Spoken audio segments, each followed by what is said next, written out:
Assalamualaikum dan salam sejahtera.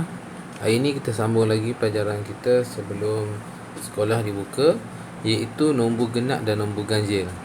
Dalam tajuk nombor genap dan nombor ganjil, senang saja sebab kamu hanya menentukan nombor itu nombor ganjil ataupun nombor genap. Contoh nombor ganjil adalah nombor 1, 3, 5, 7, 9, 11, 13 dan ke atas. Sementara nombor genap 2, 4, 6, 8, 10, 12, 14 sampai habis. Nombor genap senang cerita dia adalah nombor yang ada dalam sifir 2. Kalau kamu hafal sifir 2, itu semua nombor genap. Nombor yang tak ada dalam sifir 2 itu adalah nombor ganjil. Baik. Cara kedua untuk kamu kenal nombor ganjil adalah nombor ganjil dia dekat belakang dia adalah nombor 1, 3, 5, 7, 9. Okay, ni adalah nombor terakhir dia. Ni 1, 3, 5, 7, 9. Kalau nombor genap 2, 4, 6, 8 sifar belakang dia. 2, 4, 6, 8 sifar. Kalau nombor tu nombor yang besar, contohnya 1, 1, 1 sifar. 1110. Ni genap ke ganjil? Ini adalah nombor. Kita nak tahu, kita tengok kat belakang dia.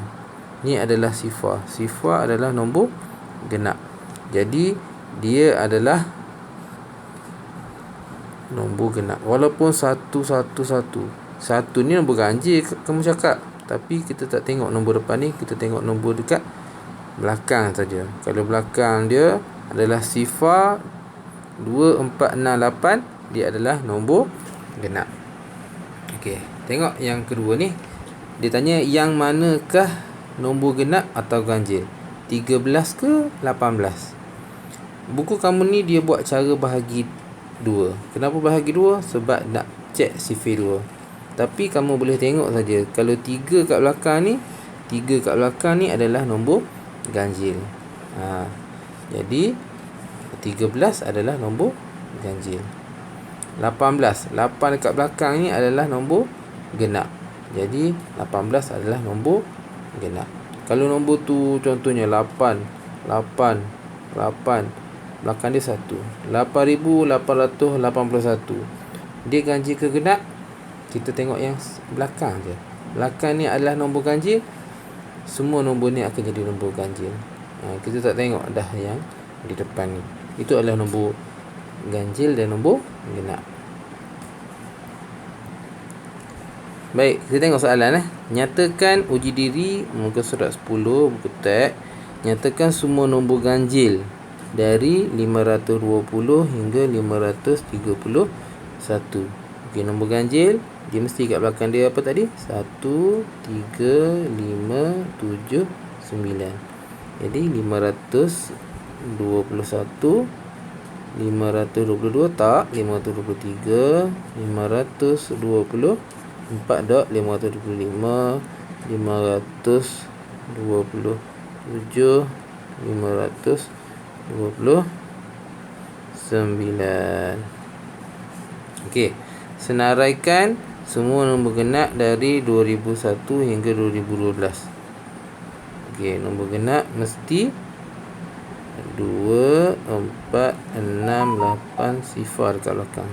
Jadi mula 2001 tak, 2002, 2004, 2006, 2008, 2010. Okey, yang ni kelaskan nombor yang berikut kepada nombor genap, nombor ganjil.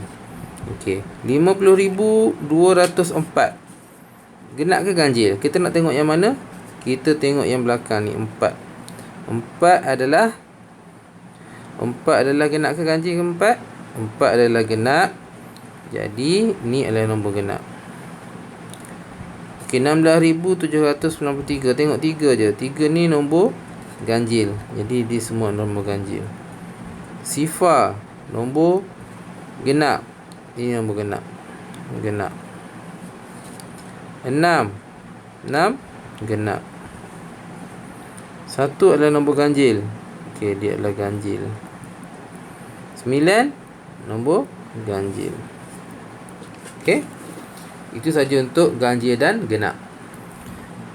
Seterusnya adalah pola nombor. Pola nombor ada 2 pola. Satu pola menaik, satu pola menurun. Okey, menaik dia macam kamu naik tangga, dia makin lama makin besar nombor tu. Okey, pola menurun makin lama makin sikit nombor tu. Okey, pola menaik atau menurun. Kalau menaik berapa? Okey, tengok contoh kamu nombor 1. Okey, 28,010. Ni 28,016. Okey, yang beza dia kat belakang ni 10, 16, 22, 28. Maksudnya dia bertambah sebanyak 6. Jadi dia adalah pola tertib menaik. Kenapa menaik? Sebab nombor dia makin lama makin besar.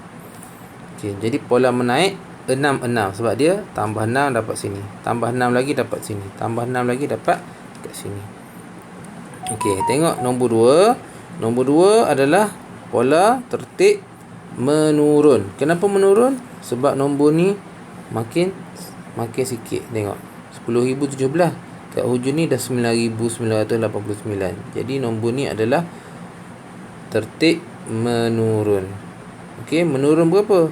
Ni 17, ni 10. Dia turun 7. Jadi dia tertib menurun 7. Okey. Baik, kita terus kepada nombor 4. Okey, pola nombor tidak lengkap. Okey, kamu tengok nombor apa yang dia berubah. Okey, 275 ni sama je. Okey, yang beza di sini 88, 87. Yang beza 8 dengan 7. 8 ni 8 apa? 8,000 dengan 7,000. Jadi maksudnya dia berbeza 1,000. Jadi 88, 87, ini 86. Nombor belakang dia sama saja. Ini 85, lepas 85, 84. Okey. Seterusnya adalah nombor 5, pola nombor tertib menaik 100. Menaik maksudnya operasi tambah. Dia bertambah kan. Okey, bertambah berapa? 100. Jadi kamu kena tengok yang ratus saja. Yang ratus adalah 5. Okey, 5.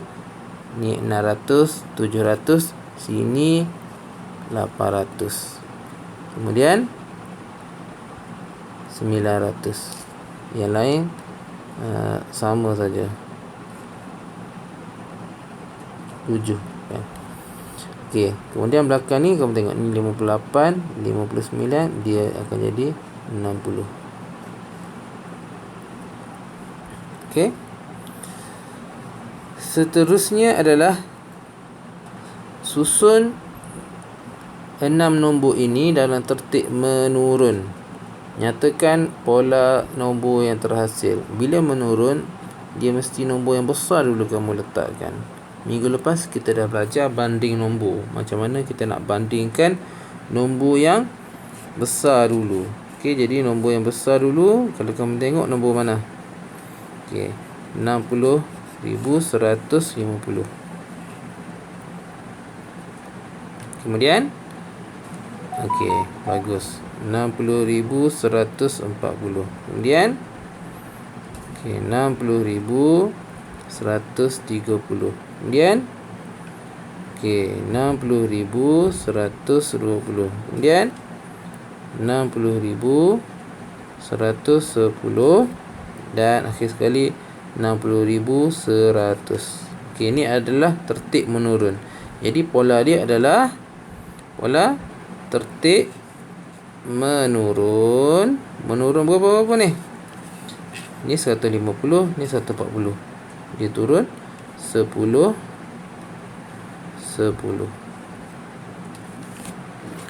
Baik. Uji diri nombor 1.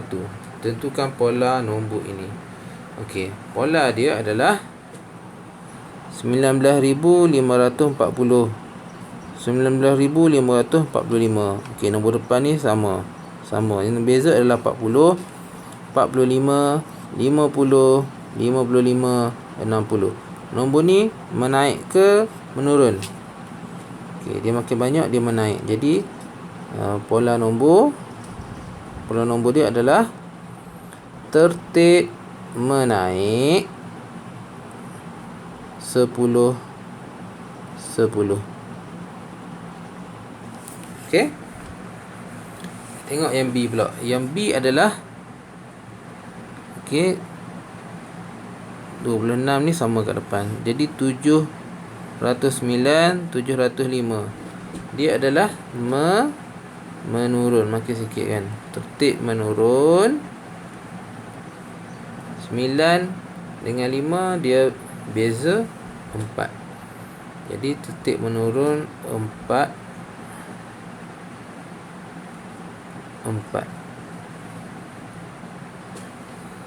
Okey. Baik, untuk latihan kamu buat buku aktiviti yang mesra digital. Muka surat 2 dan 3. Okey, dah siap, boleh snap dekat cikgu untuk cikgu tanda dan cikgu rekod. Okey, ada masalah boleh PM cikgu. Okey, sekian, terima kasih.